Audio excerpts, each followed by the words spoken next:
Good morning, children. Today we are going to complete the chapter History Lesson 1. We are doing the French Revolution. Today we will conclude the chapter. We have to start from a directory rules France. We read about the reign of terror. We read about the reforms which were brought about, the changes which were brought about by Robespierre. Now today we will study another heading, a directory rules France. The fall of the Jacobin government allowed the wealthier middle classes to seize power. A new constitution was introduced which denied the vote to non-propertied sections of society. It provided for 2 elected legislative councils.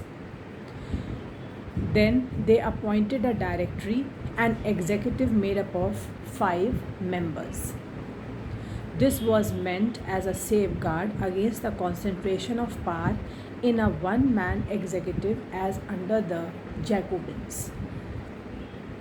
However, the directors often clashed with the legislative councils, who then sought to dismiss them.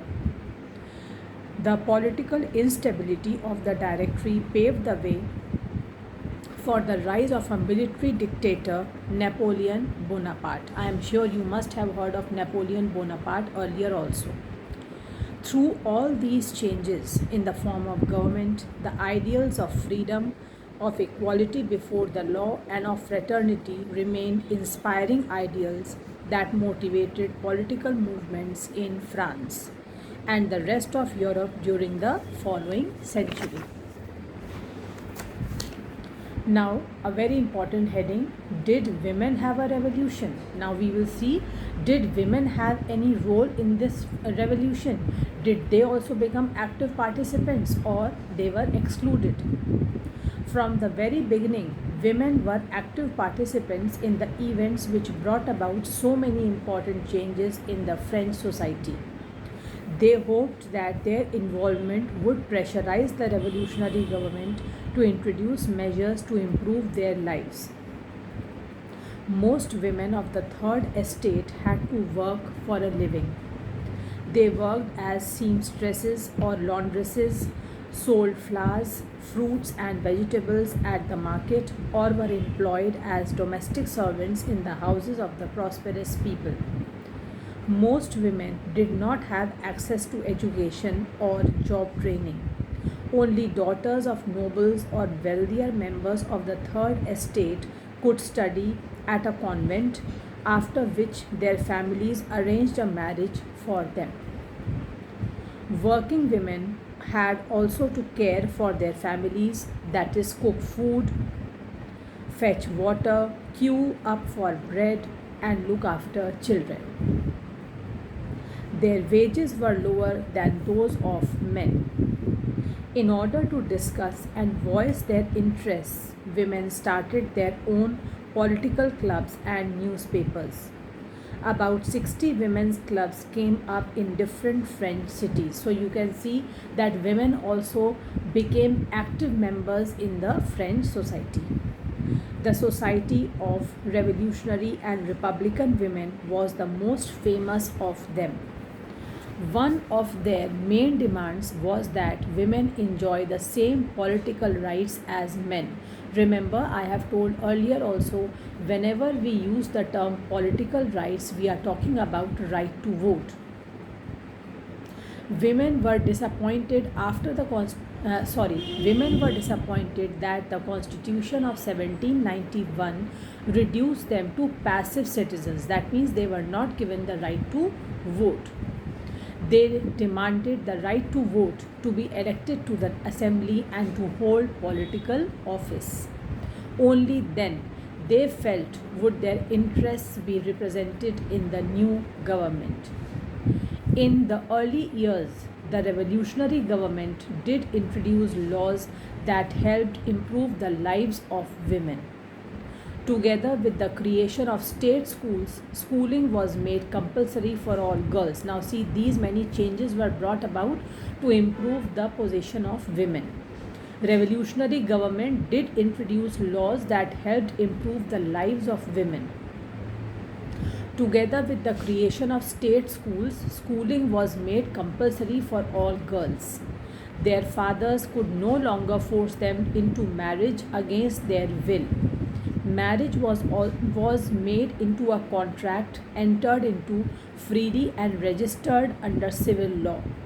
Divorce was made legal and could be applied for by both women and men. So, such important changes were introduced for the benefit of girls and women. Women could now train for jobs, could become artists, or run small businesses. Women's struggles for equal political rights, however, continued. During the Reign of Terror, the new government issued laws ordering closure of women's clubs and banning their political activity. So, whatever changes were brought about in the lives of women, they were not permanent changes, they existed only for some time. Many prominent women were arrested and a number of them executed. Women's movements for voting rights and equal wages continued through the next 200 years in many countries of the world. The fight for the fight for the vote was carried out through an international suffrage movement during the late 19th and early 20th centuries. The example of political activities of French women during the revolutionary years was kept alive in an inspiring memory. It was finally in 1946 that women in France won the right to vote. The abolition of slavery. One of the most revolutionary social reforms of the Jacobin regime was the abolition of slavery in the French colonies. The colonies in the Caribbean, Martinique, Guadeloupe, and San Domingo were important suppliers of commodities such as tobacco, indigo, sugar, and coffee. But the reluctance of Europeans to go and work in distant and unfamiliar lands meant a shortage of labor on the plantations. So, this was met by a triangular slave trade between Europe, Africa, and the Americans. The slave trade began in the 17th century. French merchants sailed from the ports of Bordeaux or Nantes, these were very important ports of France, to the African coast where they bought slaves from local chieftains. Branded and shackled, the slaves were packed tightly into ships for the 3-month long voyage across the Atlantic to the Caribbean. They were sold to plantation owners. The exploitation of slave labor made it possible to meet the growing demand in European markets for sugar, coffee, and indigo. Port cities like Bordeaux and Nantes owned their own economic prosperity to the flourishing slave trade. That means they said that their business was flourishing, their trade was flourishing due to the flourishing slave trade. Throughout the 18th century, there was little criticism of slavery in France. The National Assembly held long debates about whether the rights of man should be extended to all French subjects, including those in the colonies. But it did not pass any laws, fearing opposition from businessmen whose incomes depended on the slave trade. It was finally the convention which in 1794 legislated to free all slaves in the French overseas possessions. This, however, turned out to be a short term measure. 10 years later, Napoleon reintroduced slavery. So, again, the abolition of slavery was not a permanent process till this time, it was reintroduced by Napoleon. Plantation owners understood their freedom as including the right to enslave African Negroes in pursuit of their economic interests. Slavery was finally abolished in French colonies in 1848. The Revolution and everyday life. Can politics change the clothes people wear, the language they speak, or the books they read? The years following 1789 in France saw many such changes in the lives of men, women, and children. The revolutionary governments took it upon themselves to pass laws that would translate the ideals of liberty and equality into everyday practice. One important law that came into effect soon after the storming of the Bastille in the summer of 1789 was the abolition of censorship. Now, what is censorship? Censorship here means having a control over press. In the old regime, all written material and cultural activities, it is not only press but any written material which is in the form of newspapers, books, etc. In the old regime, all written material and cultural activities, books, newspapers, plays, could be published or performed only after they had to be approved by the censors of the king. So, censorship here means control, keeping a control over whatever is being published. Once the matter was decided that a particular matter has to be published, whether it was in the newspapers or in the books, etc., it had to be censored. That means it has to be evaluated, it has to be read carefully by the king. Otherwise, it could not just be published. So, this censorship was abolished. Now, the Declaration of Rights of Man and Citizen proclaimed freedom of speech and expression to be a natural right. Newspapers, pamphlets, books, and printed pictures flooded the towns of France, from where they traveled rapidly into the countryside. They all described and discussed the events and changes taking place in France.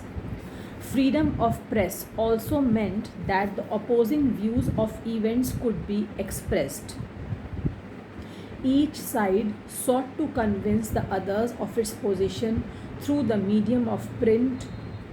Plays, songs, festive processions attracted large number of people. This was one way they could grasp and identify with ideas such as liberty or justice that political philosophers wrote about at length in texts which only a handful of educated could read. I am reading this again.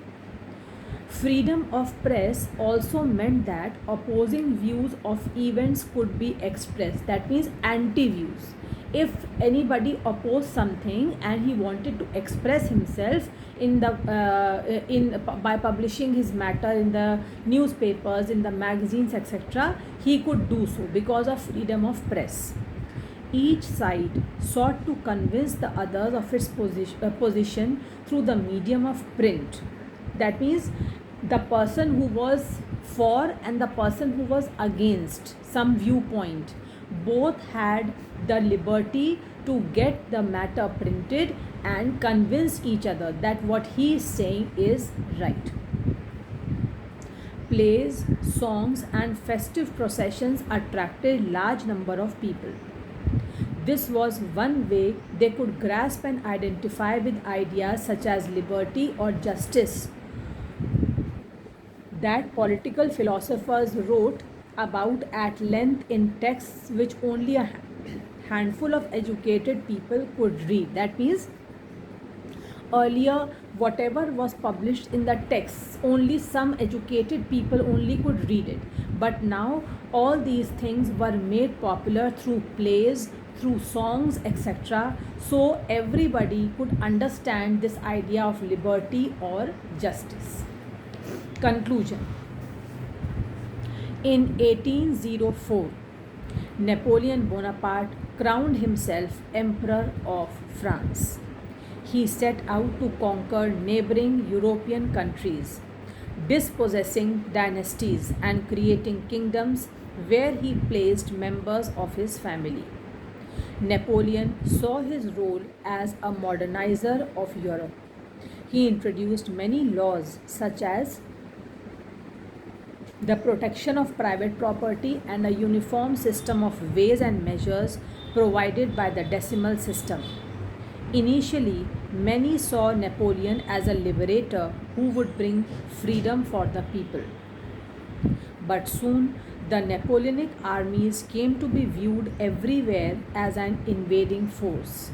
He was finally defeated at Waterloo in 1815. This line, children, is very important. Napoleon was defeated at Waterloo in 1815. Many of his measures that carried the revolutionary ideas of liberty and modern laws to other parts of Europe had an impact on people long after Napoleon had left. The ideas of liberty and democratic rights were the most important legacy of the French Revolution. That means the most important thing that the French Revolution gave to the world was the idea of liberty and democratic rights. These spread from France to the rest of Europe during the 19th century, where feudal systems were abolished. Colonized peoples reworked the idea of freedom from bondage into their movements to create a sovereign nation state. Tipu Sultan and Raja Ram Mohan Roy are two examples of individuals who responded to the ideas coming from revolutionary France. Now, before I conclude the chapter, let me recall with you all those important things which we have studied in this chapter.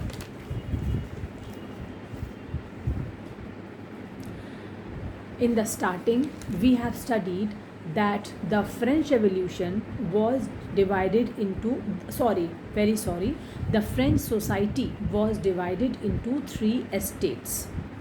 The first estate, which consisted of the clergy, the second estate, which consisted of the nobility, and the third estate, which consisted of common people or common men.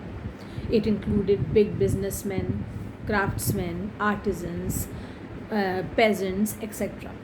Then we have studied that France had to increase taxes. Louis XVI was the ruler of France at this time. He had to increase the taxes for three important reasons. First was to maintain his court, second was to fight continuous wars, and third was because the lenders who gave loans to France, they were charging interest on their loans now. That is why new taxes had to be levied.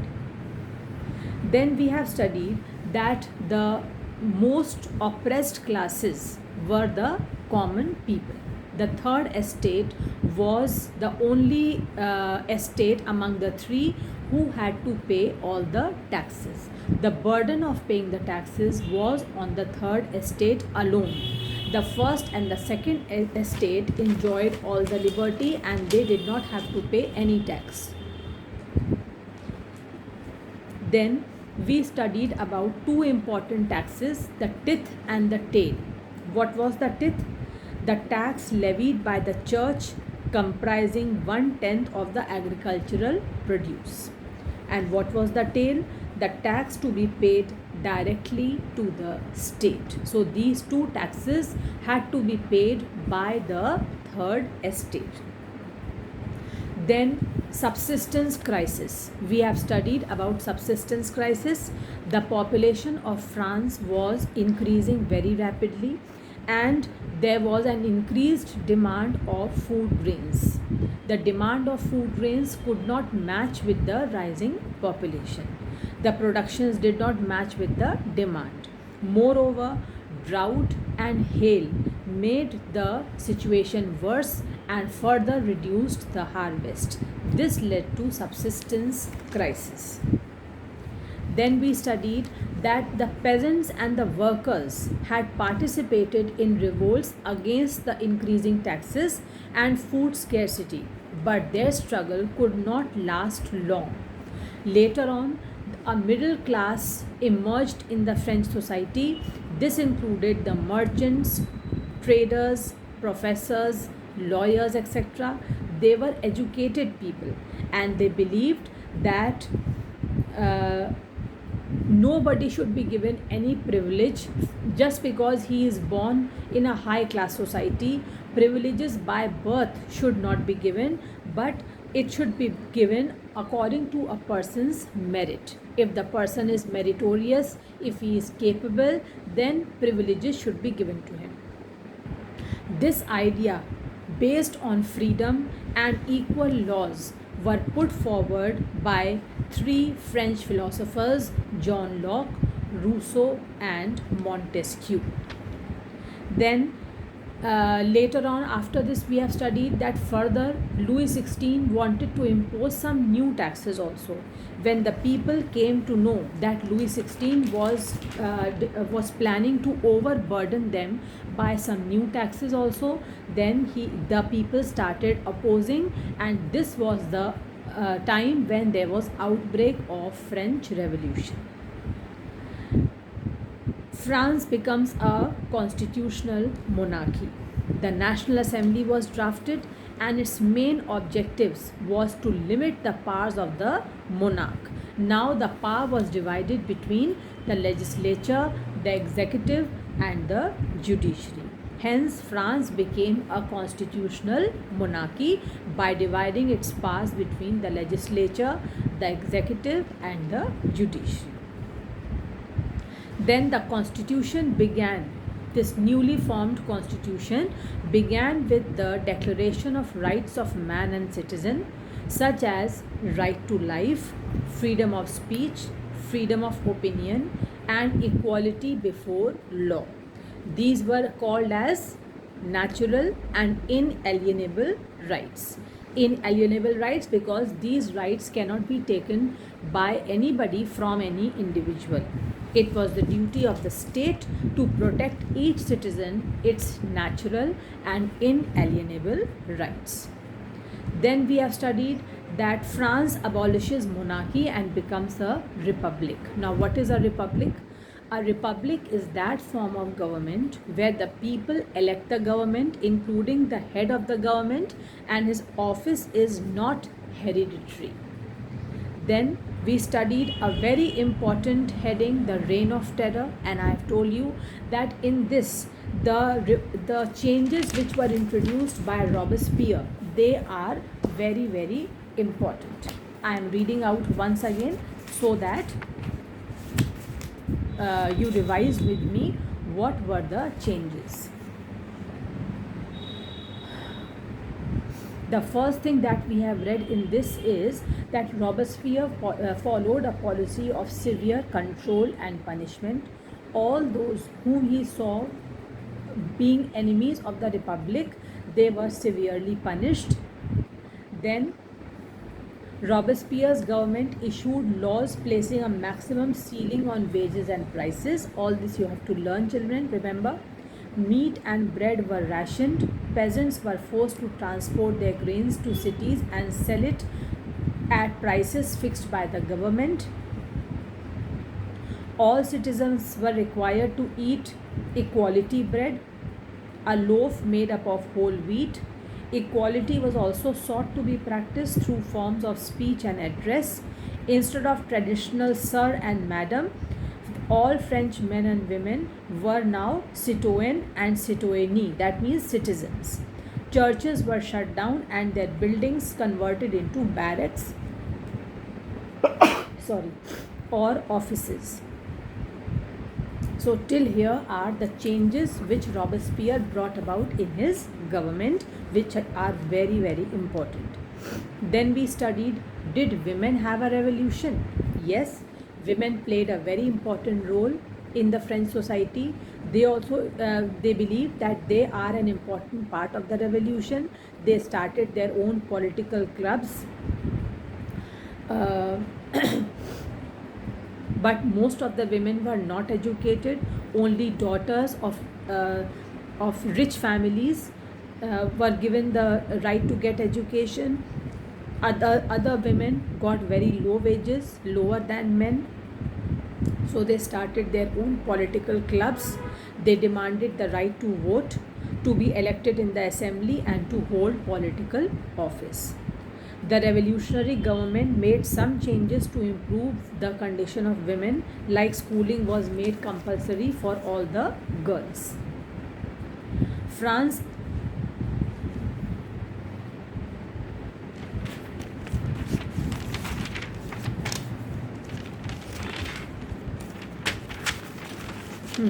Then some more changes were their fathers could not force them to marry against their will. Divorce was made legal and could be applied by both men and women. Women got training for their jobs. During the Reign of Terror, women's clubs were closed and political activities were banned. Women continued to fight for their right to vote. Finally, in 1946, women of France got the right to vote. Then, towards the end of the chapter, we have studied abolition of slavery. This was one of the most important reforms of the Jacobin regime. The slave trade began in the 17th century. French merchants sailed from ports of Bordeaux or Nantes to the African coast where they bought slaves from local merchants. Throughout the 18th century, there was little criticism of slave trade in France because slave played a very important role in their economic prosperity. Finally, a convention made laws to free all the slaves, but after some time, Napoleon reintroduced slavery. Plantation owners believed that they had freedom to keep African Negroes as slaves to fulfill their economic interests. As just now I told you that slaves played a very important role in their economic prosperity.